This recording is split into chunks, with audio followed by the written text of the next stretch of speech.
小僧、名乗ってみよ。ロロノア。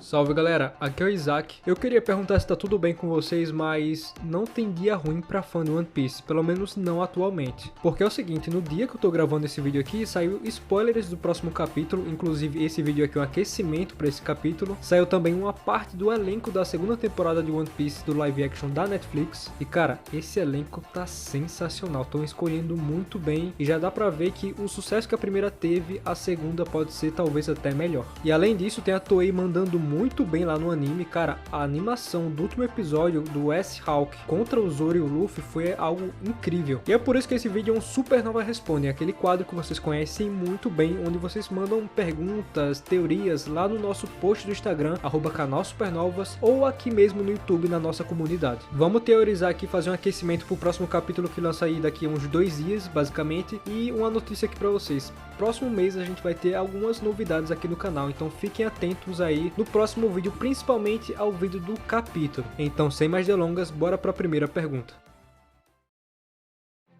E o Kateban diz o seguinte: boas supernovas, com o desenrolar atual da história, parece que esquecemos a presença do Kizaru na ilha. Vocês acham que ele ainda vai desempenhar um papel importante e ajudar a fuga dos chapéus de palha? Cara, o Kizaru é um caso muito engraçado e todo mundo já tá percebendo isso. Porque de fato ele teve ali uma luta com o Luffy, mas foi uma luta tão, sabe, é complicado até definir o que foi essa luta, porque não parecia que o Luffy tava lutando com um almirante e tava dando tudo de si. Por exemplo, quando o Luffy for lutar com o Akainu, por exemplo, eu imagino uma luta até a morte. Que é claro, existe aquele lance de nível de poder de personagem. Será que um almirante é nível Yonkou? Será que o Akainu vai conseguir lutar contra o Luffy? Eu acredito que sim. Eu acredito que vai ser uma luta muito boa, inclusive. Tem gente até que acha que essa luta não vai acontecer e quem vai acabar lutando com o Akainu vai ser o Sabo. Só que eu acho que combina bem mais ser o Luffy nesse papel. Mas voltando pro Kizaru, tem todo aquele lance dele ter a amizade com o Vegapunk, com o Sentomaru, com o próprio Kuma. Então ele fica meio que pra lá, meio que pra cá, e ele não toma uma decisão do que ele realmente quer. Aparentemente, ele tá numa posição muito confortável, onde os Gorosei assumiram o papel principal, e ele tá ali meio que no backstage, vendo tudo acontecendo, mas parece que ele vai ser um personagem, como que eu posso dizer, um figurante nessa história, apesar dele não ser um figurante. Ele tem papel fundamental lá no passado com o Vegapunk. Mas isso é a visão que eu tenho agora. Pro final do arco, eu acredito que o Oda não vai deixar um personagem tão importante assim de lado e vai dar algum papel pro Kizaru. Não é possível que ele não faça nada daqui por diante. E se for pra fazer alguma coisa, cara, eu espero que ele defina logo o lado que ele tá. Eu não aguento mais ver ele fingindo que está lutando contra o Luffy ou contra os piratas, sendo que no fundo não é isso que ele quer. Afinal de contas, ele não matou o Sentomaru. Então, Kizaru, vem ser feliz aqui do lado da pirataria.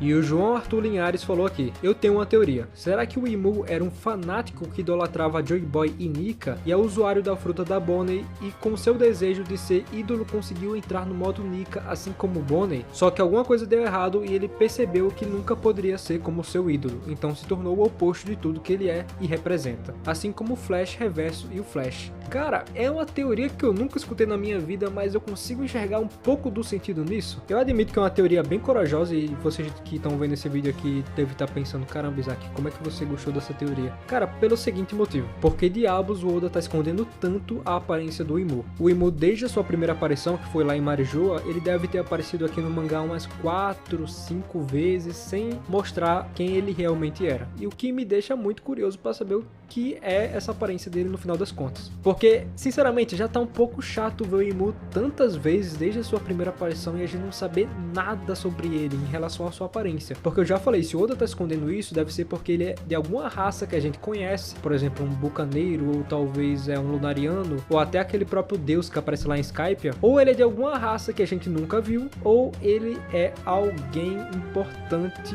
que o Oda não pode nos mostrar. E o fato dele ter um poder parecido com o Nika responderia muita coisa. Imagina, o Imu aparece pela primeira vez, a sua aparência, e a gente vê que tem coisas similares ao Nika, ao Joy Boy. Cara, isso explodiria a fandom e a gente ia falar, é por isso que o Oda tá escondendo por todo esse tempo. Porque vamos ser bem sinceros aqui entre a gente, se o Imu aparecer pela primeira vez e a aparência dele for tipo qualquer coisa, sabe? Tipo, não significa nada pra história desse mangá, vai ser extremamente decepcionante. E eu gostei aqui do exemplo que você deu do Flash Reverso e do Flash, porque o Flash Reverso é basicamente o Flash só que com a roupa amarela, né? E causaria muito impacto pra gente que lê esse mangá semanalmente. E o Luiz Matheus fez aqui um comentário perguntando qual é a nossa opinião sobre uma polêmica que aconteceu aí recentemente no mangá. Ele disse aqui: salve supernovas, o que vocês acharam da transformação de Bonnie? Vi muita gente criticando, mas eu curti. Tenho pra mim que Nika é uma divindade, mas ele flerta muito com o conceito, o próprio conceito da liberdade. A gente sabe que o desejo de Luffy sempre foi ser livre, e a Bonnie, tal qual ele, também desejou essa liberdade.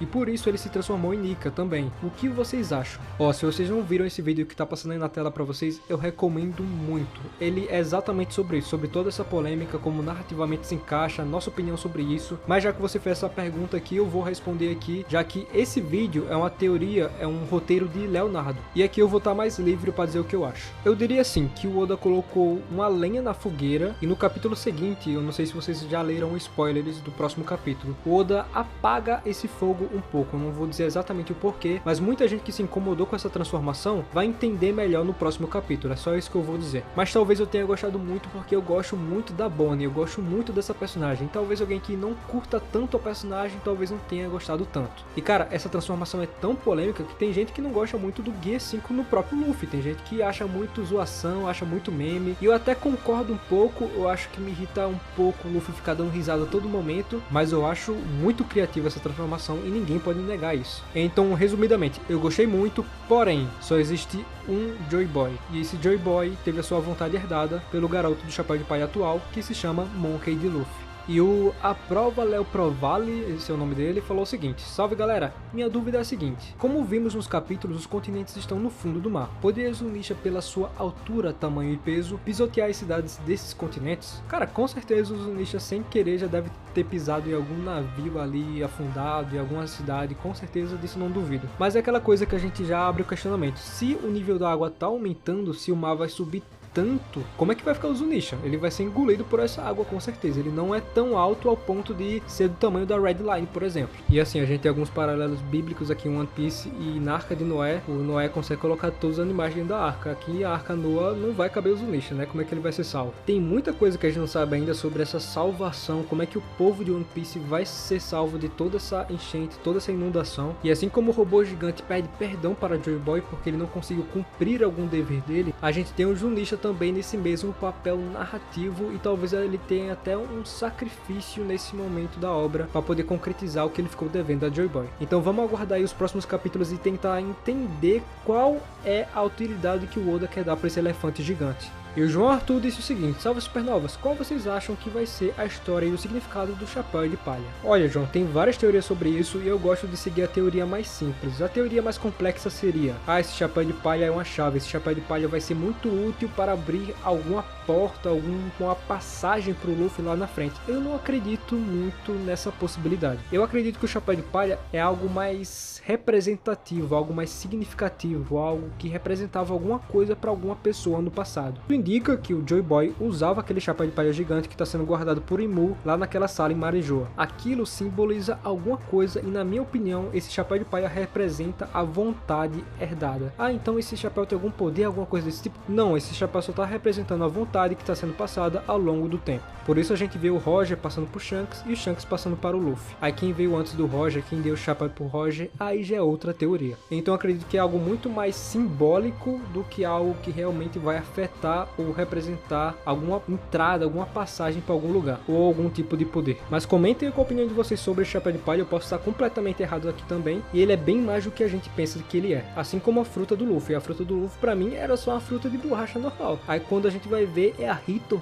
no Mi, modelo Nika, modelo Deus do Sol. Tipo, caramba, isso nunca passou pela minha cabeça, é muito mais do que eu imaginava. Então pode ser a mesma coisa aqui pro chapéu de palha. E já que eu mencionei o Shanks, o nosso ruivo favorito dos animes, o Lucas Reis disse o seguinte: sempre desconfiei que o Rockstar da tripulação do Shanks pudesse ter alguma relação com o Shebek. Além do nome e o visual relativamente parecido, lembro que em uma dessas suas primeiras aparições ele mencionou que para a tripulação do Barba Branca que ele era um pirata bem conhecido no passado. Nunca ouvi nenhuma teoria a respeito. Seguinte, quando a gente começa a fazer teorias aqui, a gente vai muito nas tentativas e erros. A gente tenta alguma coisa e o Oda vai nos mostrando durante a obra que certa coisa tá certa ou que tá errada. É assim que funciona basicamente. O Shanks, por exemplo. O Shanks a gente imaginou por ele ter vindo lá da ilha de God Valley, ele ser ruivo e tudo mais e ter toda aquela ligação com o governo mundial, a gente pensou, caramba, ele vem de alguma linhagem importante ou o pai dele era um cara muito perigoso, um cara que pro governo mundial deveria ter alguma ameaça. E em quem a gente pensava? No Shebek. Tem algumas teorias sobre isso, não só do nosso canal, como outros canais também já fizeram teoria sobre isso, sobre o Shanks ser filho do Shebek, só que atualmente nos capítulos mais recentes nos foi apresentado o Garling, o Firland Garling, que tem ali a sua linhagem real e é um cavaleiro sagrado. Ah, então ele é o tio avô do Shanks, ele é o tio do Shanks, ele é o pai do Shanks. Cara, a gente não sabe exatamente o que ele é do Shanks, mas uma coisa é fato, ele é da família do Shanks, o que já exclui a possibilidade do Shanks ser da família do Shebek, a não ser que o Shebek também seja da família, aí o negócio fica muito mais complexo do que eu imaginaria. Então abre sim essa possibilidade do Rockstar ser sim da família do Shebek e que por sua vez o Rockstar tá dentro da tripulação do Shanks. A gente pergunta por que alguém da membro da família do Shebek tá na tripulação do Shanks. Será que realmente tem alguma coisa ligada entre Shanks e Shebek? Aí fica aí a nossa pulga atrás da orelha. Mas sim, cara, eu acredito que a idade bate pro Rockstar ser filho do Shebek, assim como o Shanks também. E sobre o Imu, o Jonas disse o seguinte: será que os Gorosei na batalha final não poderão se fundir entre eles ou a Imu para aumentar o seu poderio? Cara, é aquela coisa, eles são monstros bizarros, eles se transformaram em coisas que eu nunca imaginei que eles se transformariam. Pra mim, aqueles Gorosei poderiam ser sim fortes, mas seriam fortes que nem o próprio Garp, que não tem nenhuma Akuma no Mi, eles só têm habilidades e são muito poderosos. O próprio Nujuro parecia ser esse tipo de cara, que é muito habilidoso com espada e que não necessariamente dependia de uma Akuma no Mi. Então, desde que foi revelado aquelas frutas demoníacas dele, eu acho que tudo é possível, principalmente no modo de invocação que eles foram chamados. Aquele modo de invocação me deixa com aquela pulga atrás da orelha e me faz me perguntar como isso é criado, como eles surgem daquilo e quem tem o poder de fazer isso com ele. Então é um poder extremamente duvidoso, a sua origem dele, o próprio Imu também, a gente não sabe exatamente como é que funciona todo o poder dele. Então acontecer algo como essa fusão, eu não duvido nada, logo, principalmente porque o Oda é um grande fã de Dragon Ball, então isso aí eu não duvido de jeito nenhum. Mas galera, com isso que eu encerro esse vídeo, esse aquecimento aí pro próximo capítulo. Espero muito que vocês tenham gostado. Se vocês gostaram, não pedi, eu acredito que eu não pedi ainda, mas deixa o like aí, isso ajuda demais aqui o engajamento do canal. Isso faz com que o YouTube entenda que vocês estão assistindo e outras pessoas podem ter interesse nesse canal. E deixa seu comentário aí que ajuda muito e serve como um segundo like. Comenta aí, tem alguma coisa que você discordou do que eu comentei aqui, da minha opinião, ou se tem alguma coisa que vocês tenham a adicionar. E é claro, se vocês foram respondidos, fala aí. E se não foram, essa aqui é a parte 2 de um vídeo de perguntas, então eu acredito que muita gente foi respondida, mas se você não foi, vai chegar o momento ainda. Calma, calma, calma. Mas uma coisa é certa, a gente lê todos os comentários, seu comentário com certeza foi lido e a gente meio que pegou a sua teoria ou o seu questionamento e colocou dentro da nossa cabeça para os próximos vídeos. Então é basicamente isso, galera. Espero que vocês fiquem bem e valeu!